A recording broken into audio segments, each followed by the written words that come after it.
I just wanted to capture that sky out there. Can you see that? Can you tell? I think we got a pretty good. It's kind of hard though to really capture it. It's black.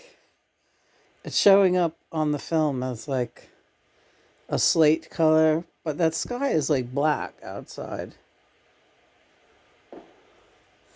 And you can hear the neighbors are starting to blow up some fireworks here and there, but I think we're about to get a huge crack of thunder. I mean, I just feel it. You? Yeah. Well, look at what that sky looks like. Let's. Yeah, it's not really showing up on film so much. It's not. But we're looking at it, and it is black as anything out there. It's a distant rumbling.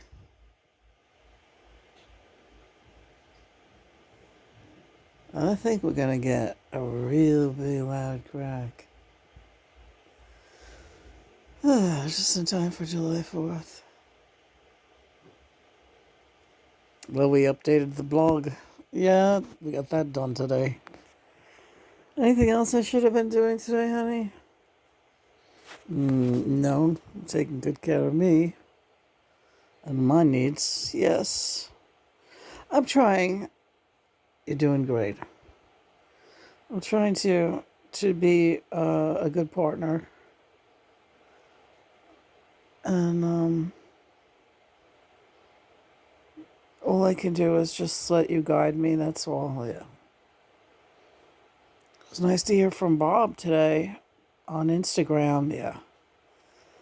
Not often that I hear from Bob in the third dimension, Bob Dylan. Yeah, so come on, Thunder. So yeah, the Rolling Thunder, right? The Rolling Thunder review. Yeah, I don't often haven't heard from Bob in the third dimension in quite a long time. We channel him a lot, but he's contacted me with that nice little hello on Instagram, which was great. Love you, Bob.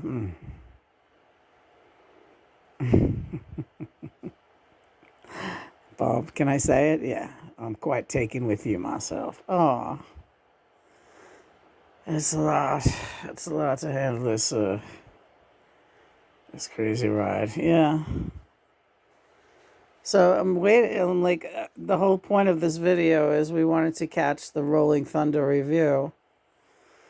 Well, we're not in any big rush, or we could just leave the camera running and hope for the best. I would think that it would be any. What are you being like that for? What do you mean, impatient for the? Yeah, you can't rush thunder.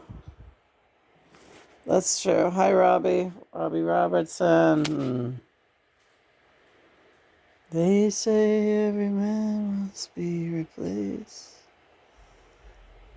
The guys from the band are here. Here comes the thunder. Very low. I get the chills that we turn the camera on.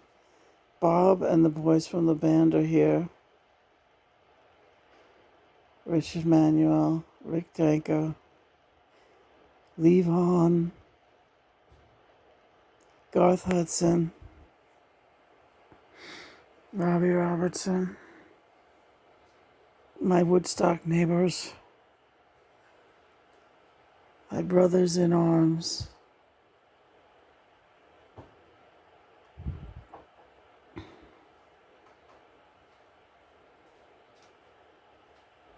So, and they're showing me the cabin road where our cabin is, and the rain up there, and how that road where we have our cabin, it sits on the top of a mountain. It's really on the side of a mountain, but damn close to the top.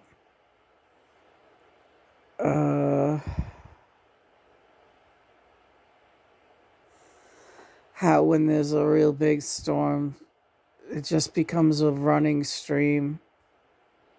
the whole, like a brook,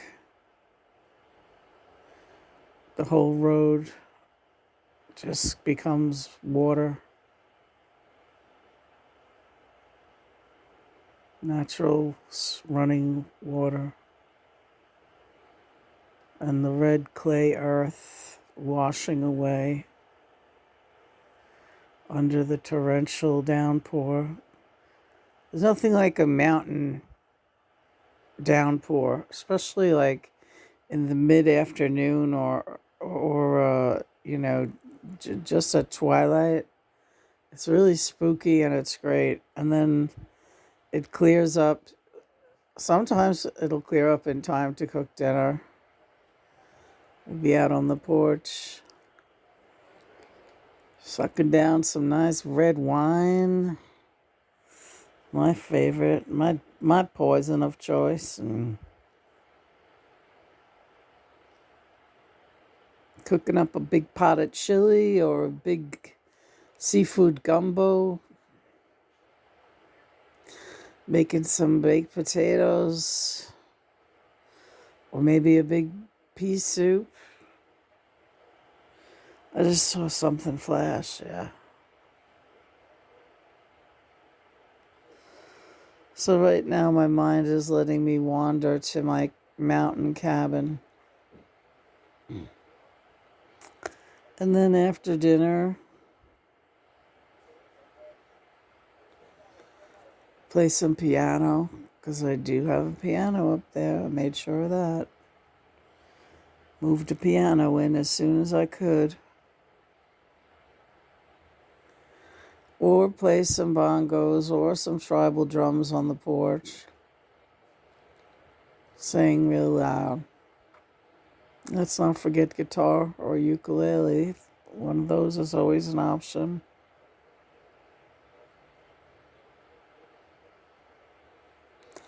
And sing to the mountains. It'd be loud and resonant, and they could hear me in the valley below.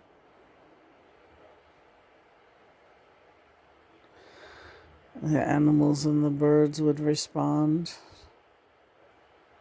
Just before sunset, the birds really pick up steam and they have that end of the day chirping. And there's nothing birds in the wilderness love more than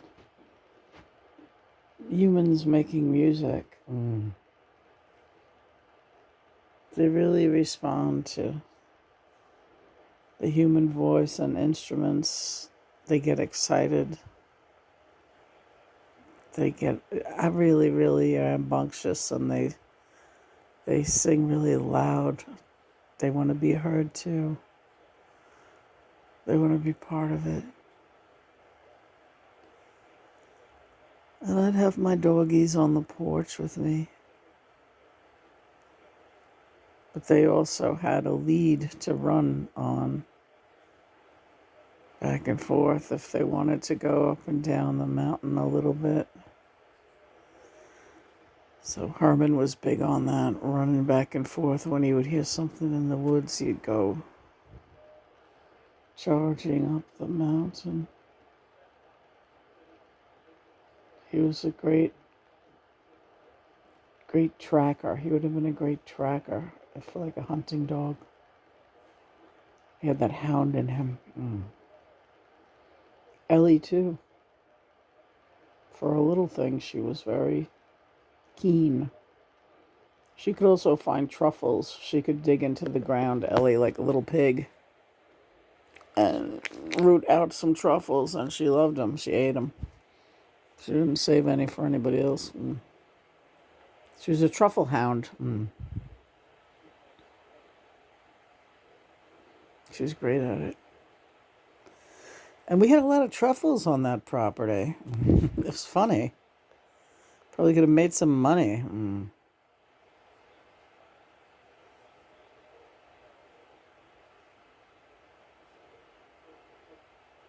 Speak up, Lennon. I love you when you get meditative and you just start talking about life and the things that you've done and experienced. because I've experienced them with you. I used to love when you would be all alone up there at night, and Christopher would go to bed early sometimes, and we would sit on the porch together.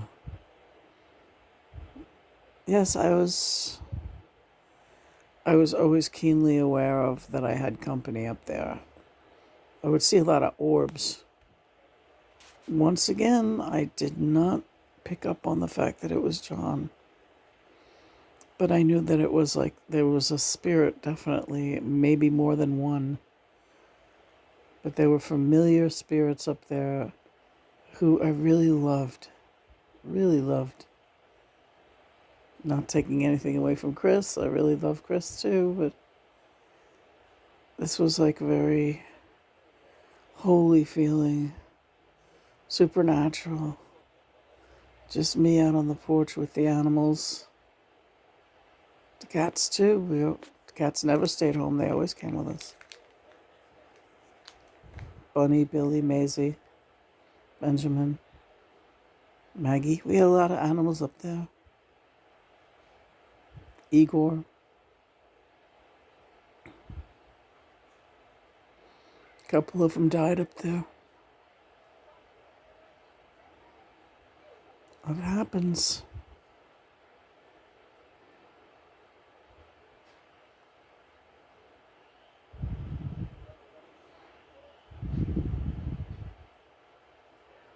Not before we gave them a wonderful life, though. Yeah.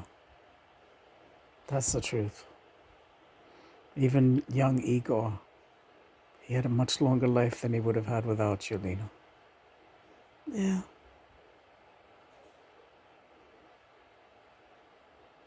Saved him. You saved all of them. I hope so. You did. You're still saving lives. Every moment, you're saving a life.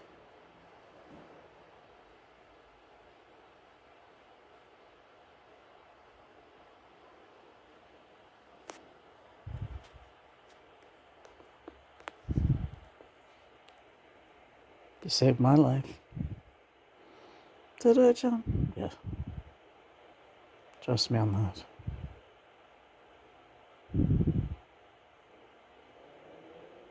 Elaborate.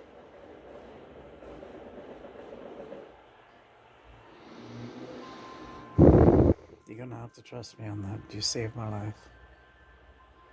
Saved my soul.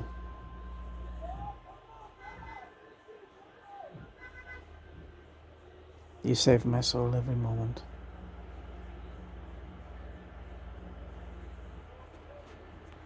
You too, honey.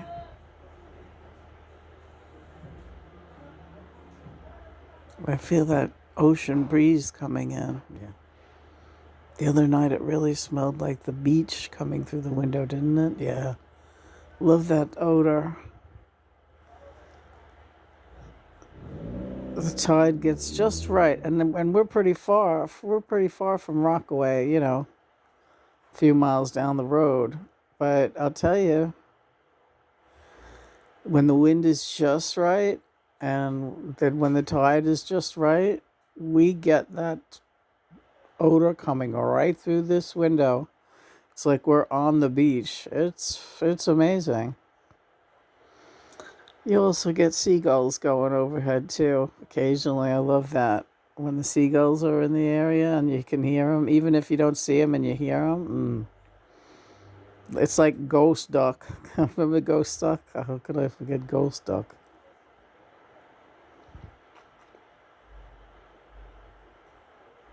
We'd hear all these geese going overhead at the cabin, but you couldn't see them. But you heard them. They would be just out of vision wherever they were, flying high over the mountain. Gawk, gawk, gawk, gawk, gawk, gawk. We're making that loud honking noise. Gawk, gawk, gawk, gawk, gawk, gawk. It sounded like hundreds of them.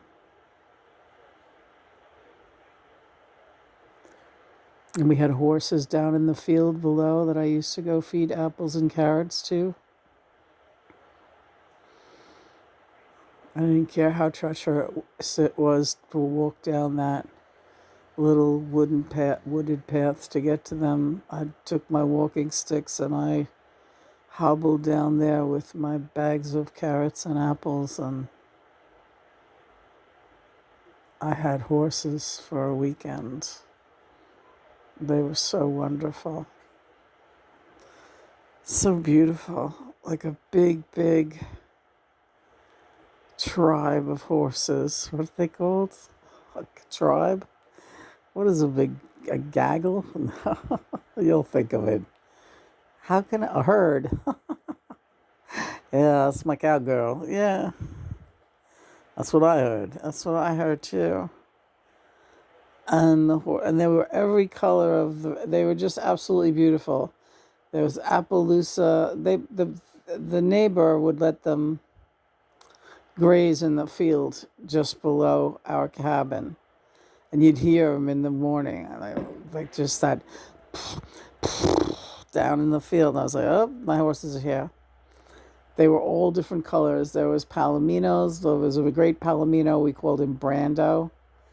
There was Appaloosas. There were some chestnut horses. There were some black ones. They were all different. There were quarter horses. They were all different. Some that almost looked like they were in the Clydesdale family, bigger, beefier looking ones. So they were just so beautiful and gentle. And sometimes they'd be all the way at the other end of the field, and I would shake the bag at them, and they would all come running across the field and to come to me with my carrots and apples. And these horses running across that field, they shook the earth, even though they were so far away. As they came closer, you just felt the ground shaking as they got nearer. It was the most powerful feeling.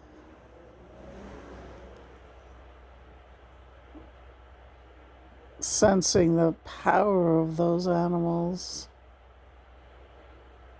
and their life force.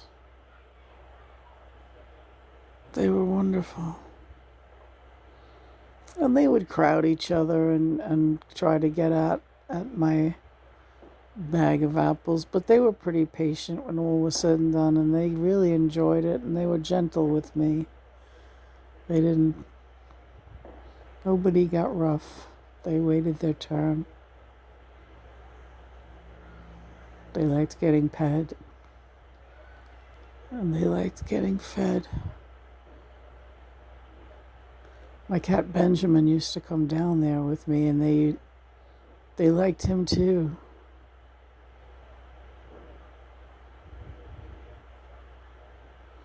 He was like something that they thought was interesting. You could see it. And Benjamin was transfixed. He couldn't believe these big horses. He loved them. He was like, wow, these are like, what are these things? You could see his mind working, this cat, a city cat. All of a sudden, he's surrounded by all these big horses. He's like, oh my God. And at first, he seemed a little bit nervous, but then he was just like, oh God, he loved them. He just really loved them. What do you think will happen if I turn on the light? No, it doesn't look any different.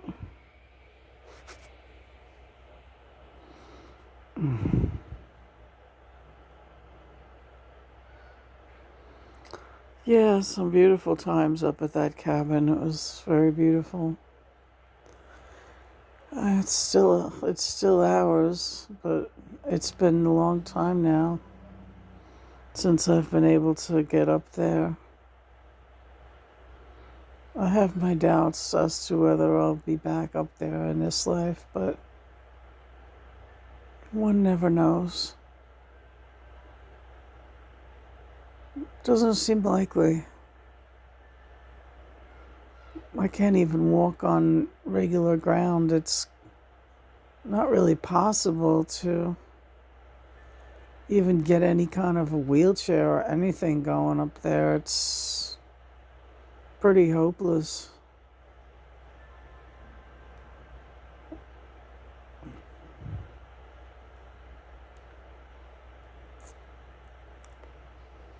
But it's still ours. That little cabin and 10 acres surrounding it. To be precise, I believe it's 8.1 acres. That's the number 9, folks.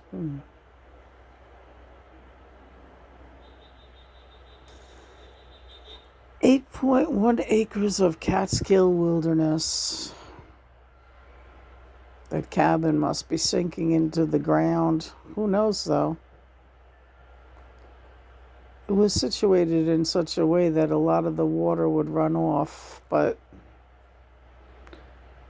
one of the last times we were up there, the deck was caving in, and I almost broke my leg. So that was kind of, I tend to think that wood is all rotting now around the deck. Also, the whole structure was slanted. Like if you were walking in the cabin, you started to sense, at least I did, because my legs are very sensitive to that, and my sense of balance would be shot. The cabin would be leaning. I can't see it having improved at this point in life. Oh boy.